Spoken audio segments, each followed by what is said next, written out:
And we're back for some home release. Well, home platform releases. Should we just say home platforms from now on? All right. Yeah, home platforms. Anything you can watch it on, it's available, is the way you look at it. Because I know I can see you die a little inside every time I say DVD and Blu Ray. Yeah, I do. You're just ebbing away at me. It's awful. Right.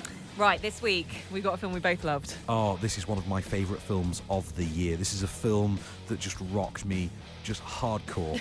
I just loved this. I saw this on my birthday this year with an endless buffet of Pizza Express and loads of booze. It was the perfect way to see Hobbs and Shaw. Yes, that sounds about right. In fact, I think at the screening that we watched it at, they were giving you loads of pizza. They were. They kept giving us full Pizza Express pizzas. It's amazing. It's amazing. This, for me, is a great one because you've got Jason, what's his name? Statham. The Staith. Sorry. The Staith. Can't believe I forgot that. You've got the Staith. You've got the Rock. You got the Elba. You got the Elba. You've got the Rock's mum in it. Got Helen Mirren. Yeah. We've got loads in this, and it all comes together. It's one of those films which I remember thinking, oh, and also Vanessa Kirby's in this, and she's very good at this. I was going to touch on her, but touch on her. A man can dream. But I'm not saying I have a type. Anyway, this is to if Fast and Furious was Point Break to begin with. Yes. This is Tango and Cash. Yeah. So this is the spin-off that just takes those two characters, one of whom seems to have an antagonistic relationship with more or less the entire rest of the main cast. 100%. And he's just put them in their own adventure, and it's such a wonderful idea that in order to find someone that would require the combined talents of Jason Statham and The Rock, you had to make Idris Elba a cyborg Superman. Oh yes. Yeah, I tell you what. I mean, I love me some white knuckle car action exposition. You want to tell me just what in the fresh turkey hell we're dealing with here? Long story. It's a ghost. Supposed to be dead. 8 years ago, I put a bullet through his brain. Great. So we're being chased by the Terminator. I don't think he's going to make it. Well, I don't think you can see over the steering wheel. Buckle up, fat boy. I'm going to save your life again. Well, there we go. You've got action, you've got adventure, you've also got a moment which you think the film's going to end, and then it goes to Tonga. I know. You do. You're like, are we done? Oh, we're gonna Samoa. Okay. Yeah. Which I didn't know is how you pronounce that. Apparently, I've always called it Samoa. Samoa. Tonga, Samoa. There are some cameos in this, aren't there? there?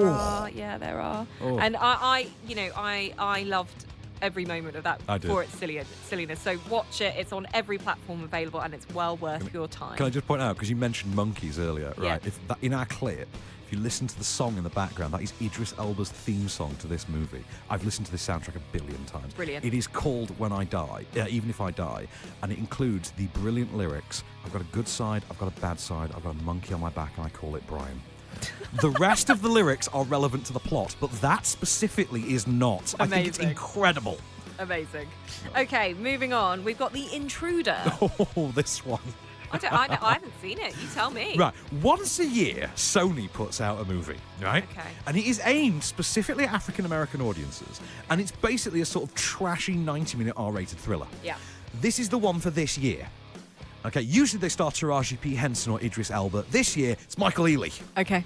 And it's Michael Ealy, I think Megan Good, Okay. whom I adore. And ever since Think Like a Man.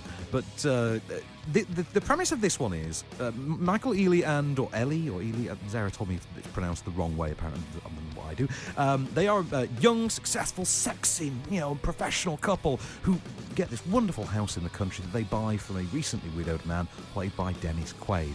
But guess what? He's a psycho and he ain't leaving without a fight. Hey! Hey! This guy. Randall! Stop drilling holes in my house! Hey, whoa. Keep working. What the hell are you doing? Keep working. What are you doing here? When I was down the road, I was fishing, I saw the security van go by. You been having a problem? Look, I got a prowler in the woods. It's high school kids. They sneak out into these woods and they party after dark. This is not necessary. What is necessary is that I protect my wife. Hey, Randall, you be careful with these vines. It took 50 years for these things to grow in the house. Okay, Mr. Beck. It's not your house.